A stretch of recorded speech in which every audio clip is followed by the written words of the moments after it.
les relations sino-africaines en général et celles du Maroc et de la Chine se caractérisent par une coopération économique à grand essor. Ces dernières décennies, les relations entre la Chine et l'Afrique ont connu une expansion spectaculaire marquée par une coopération économique, politique et infrastructurelle sans précédent.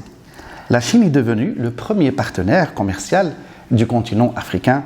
Cette collaboration s'articule bien sûr autour de l'initiative Ceinture et Route initiée en 2013, à laquelle plusieurs pays africains ont adhéré, dont le Maroc.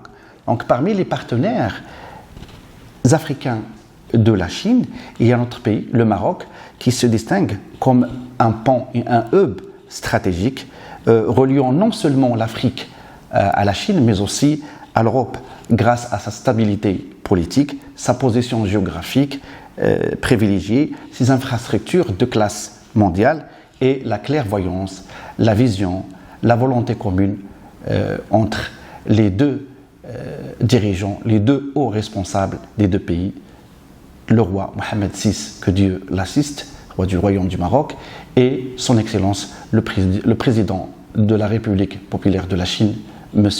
Xi Jinping.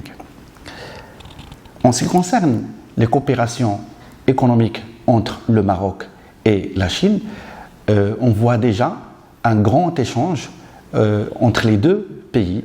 La stratégie du Maroc en l'an 2025 aspire à créer un changement au niveau de ces échanges commerciaux. Donc, en ce qui concerne les infrastructures, on voit déjà que la Chine investit beaucoup, comme j'ai dit, dans le domaine, dans les secteurs ferroviaires, portières et énergétiques. Alors, si on cite par exemple le secteur ferroviaire, on voit que la Chine a investi dans les grands projets structurants comme celui du parc industriel à Tanger. Donc, sans oublier aussi l'investissement de la Chine dans le domaine de l'énergie verte. Comme vous le saviez, la Chine a investi à Noor Ouarzazate, qui est la plus grande centrale solaire au monde, avec un montant de 2 milliards et quelques dollars. Donc, en ce qui concerne ce qu'attend le Maroc de la Chine, donc le Maroc attend beaucoup au niveau de l'augmentation des investissements dans le domaine de l'industrie de l'automobile, l'aéronautique et le numérique. Aussi le transfert de la technologie, notamment dans les énergies vertes et l'intelligence artificielle. Le Maroc, bien sûr, attend le soutien, beaucoup de soutien politique renforcé dans les instances et les organisations mondiales, comme l'ONU. Donc le Maroc aussi attend la diversification des échanges.